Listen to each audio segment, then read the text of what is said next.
قال، انہوں نے کہا، صلی بنا رسول اللہ صلی اللہ علیہ وسلم ذات یوم،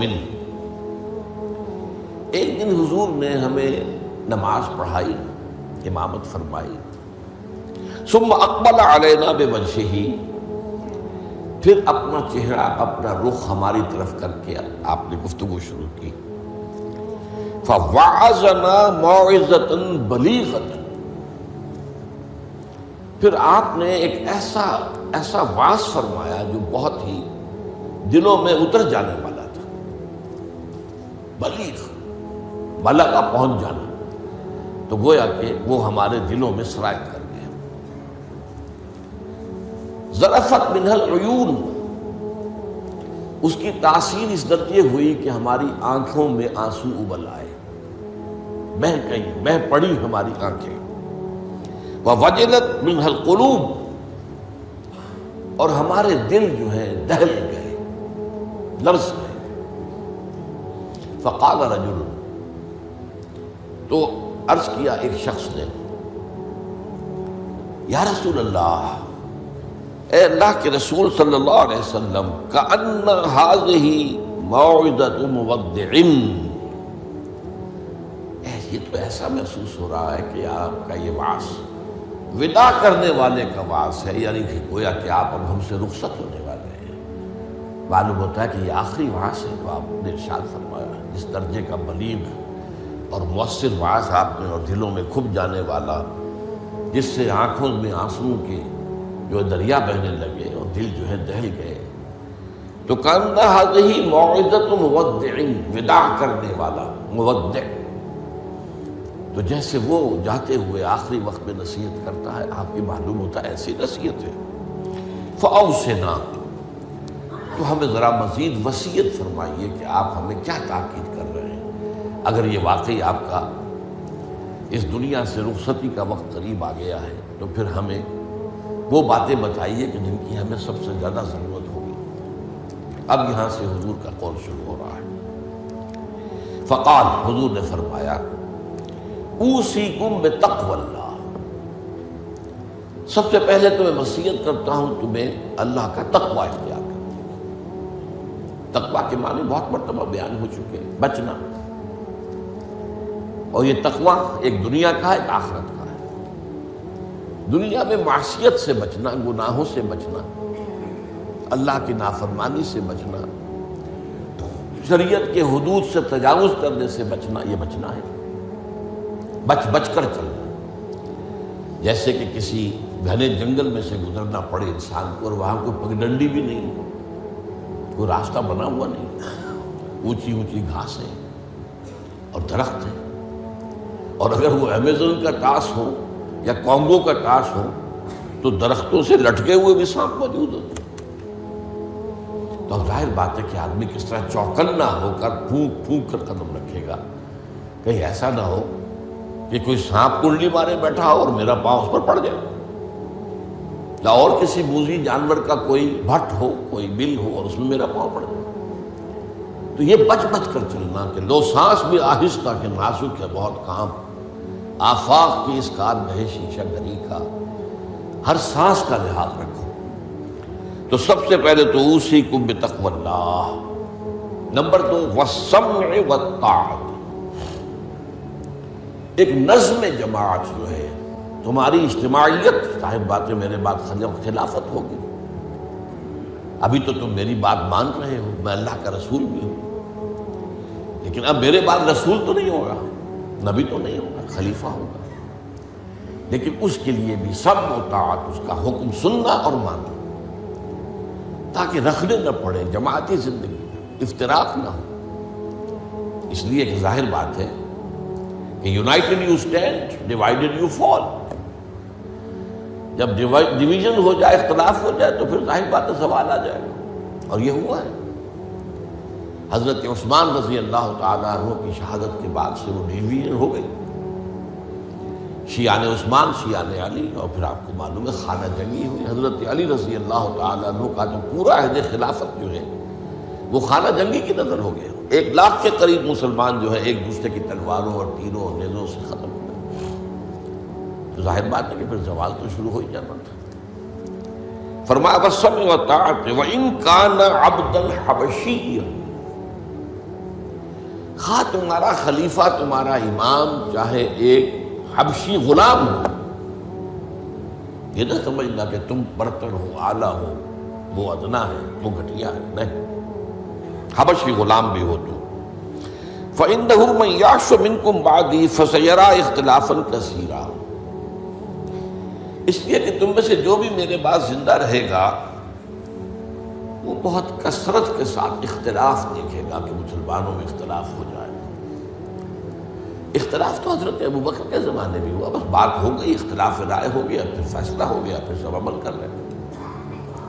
ایسا تو کبھی ہو ہی نہیں سکتا انسانی معاملات میں کہ اختلاف نہ ہو، لیکن اختلاف میں شدت ہو جائے، میری بات لازماً مانی جائے، یہ وہ چیز ہے ایجاب کل ذی رائے برائے ہی، کہ ہر شخص جو صاحب رائے ہے وہ اپنی رائے پہ اڑ جائے اور اسی کو اچھا سمجھے، تو پھر جماعت کیسے چلے گی؟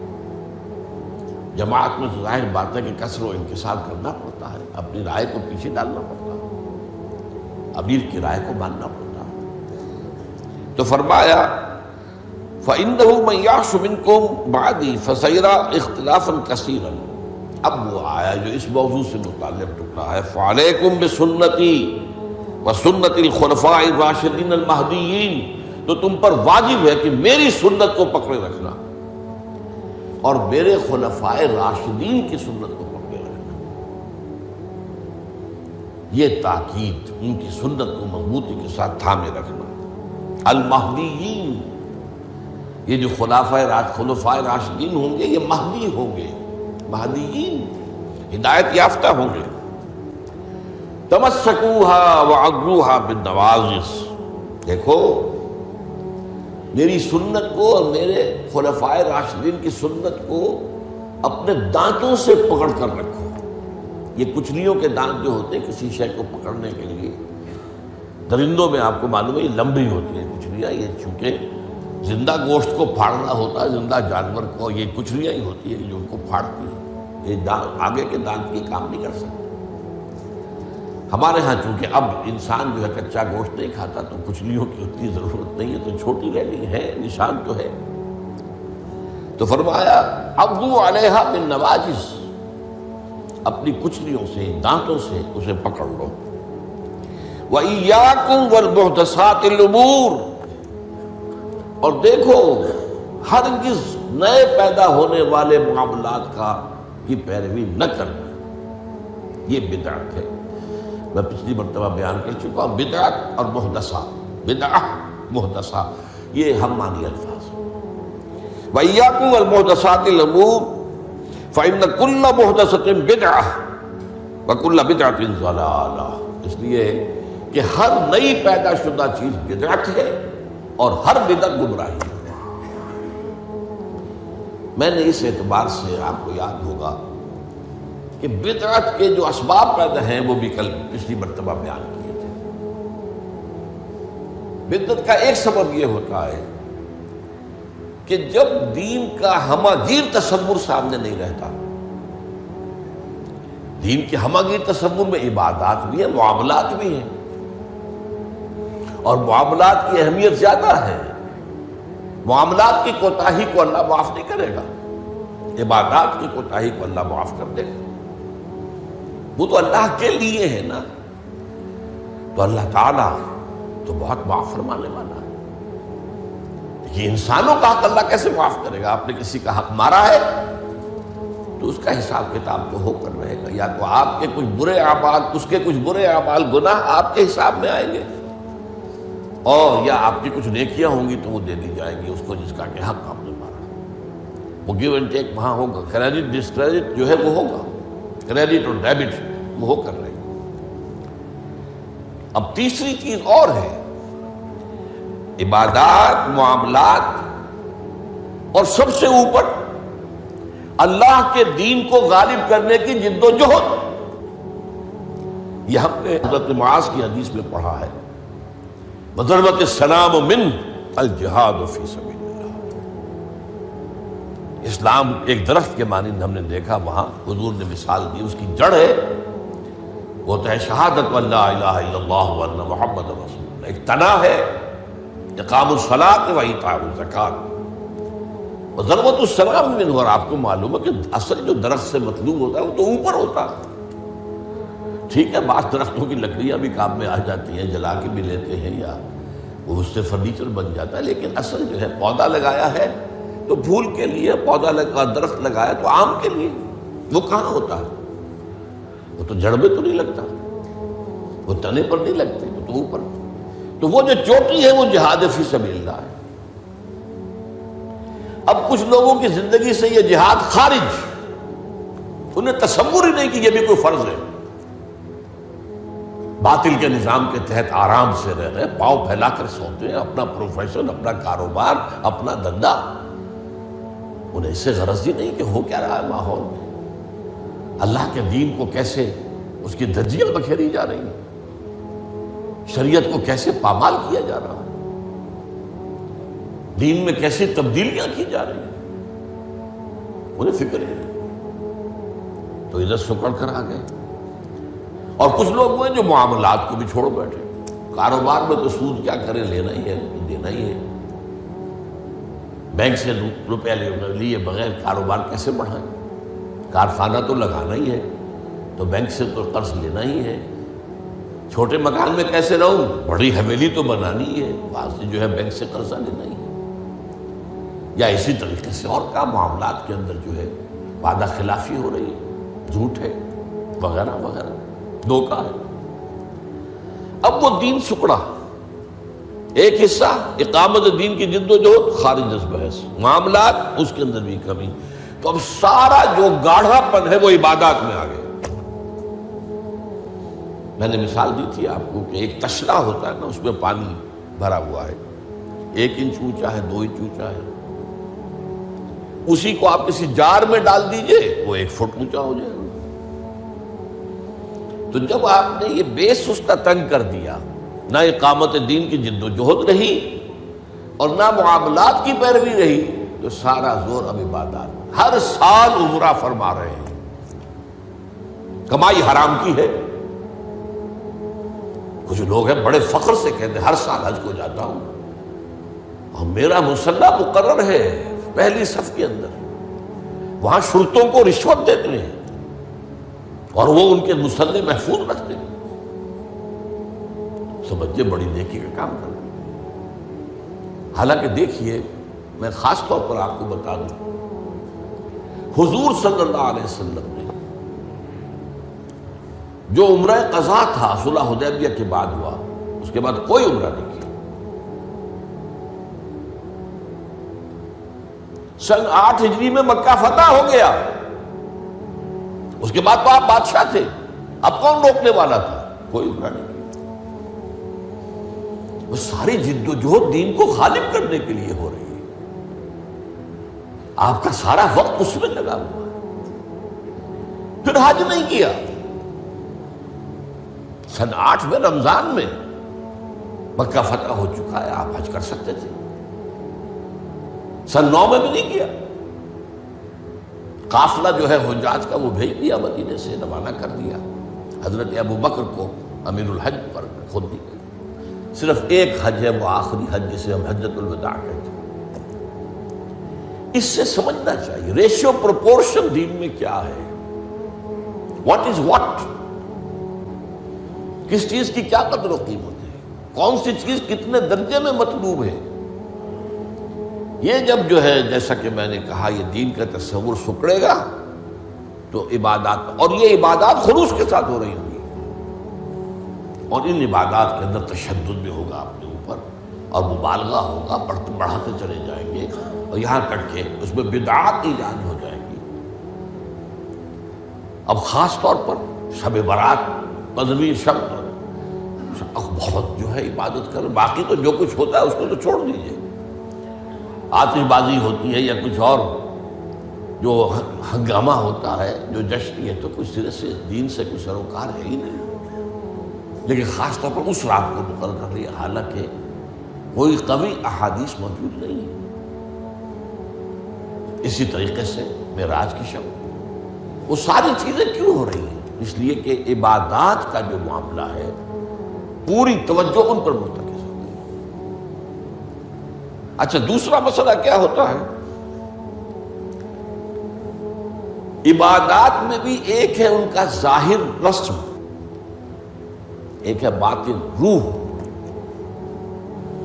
ایک نماز کا ظاہر ہے، فقہی طور پر آپ نے بالکل صحیح نماز پڑھ لی، صحیح وضو کیا، پھر اس کے بعد آپ نے تکبیر تحریمہ کہی، ہاتھ اٹھائے، باندھ لیے، ثنا پڑھی، فاتحہ پڑھی، کچھ اور قرآن کا حصہ پڑھا، پھر رکوع میں گئے، تسبیحات کی، پھر کھڑے ہو گئے، پھر سجدے میں گئے، پھر بیٹھے، پھر سجدے میں گئے، پھر اٹھ کھڑے ہوئے۔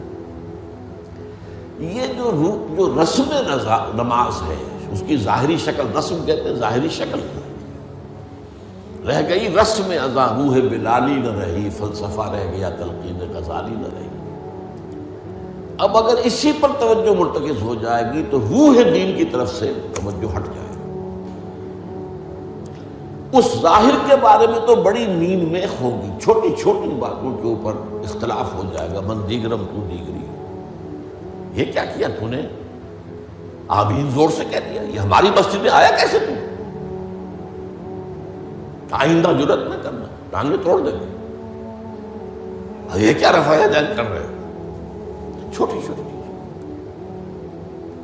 بڑی چیزیں سب ہضم، لکڑ ہضم، پتھر ہضم، سود ہضم، جھوٹے کاروبار سے آنے والی آمدنی ہضم، یہ اختلافات ہضم نہیں ہوتے۔ اس میں پھر رسومات کا اضافہ ہوگا، رسومات پر رسومات، رسومات پر رسومات۔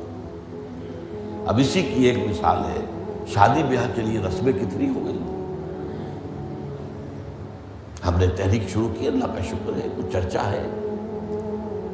بھائی نکاح مسجد میں کرو، لڑکی والوں کے ہاں کوئی دعوت طعام اس کا ثبوت نہیں ہے۔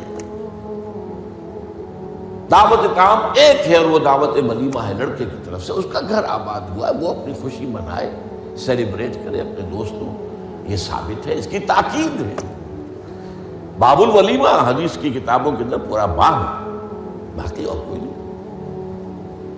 اب یہ ہمارے ہاں بارات چڑھ رہی ہے اور پہلے سیرا بن رہا ہے اور پھر وہاں کچھ پیسے پیش کیے جا رہے ہیں، پھر وہ بارات گئی ہے جتھا بن کر، اور وہ لڑکی والوں کے ہاں جو ہے وہاں نکاح ہوا ہے، اور وہاں پھر وہ جو کھانے کھائے جا رہے ہیں ان میں جو آپ کو معلوم ہے اسراف ہو رہا ہے، جو کھانا جو ہے برباد ہو رہا ہے جس طریقے سے کھاتے ہیں، یہ ساری چیزیں۔ اور پھر کتنی دعوتیں ہوتی ہیں، مہندی کی دعوت ہو رہی ہے، مہندی کی رسم ہو رہی ہے، ابھی تو تاریخ لینے جا رہے ہیں لڑکی والوں کے ہاں، وہ دعوت ہو رہی ہے، جشن ہو رہا ہے۔ پر ہوتا کہاں ہے یہ؟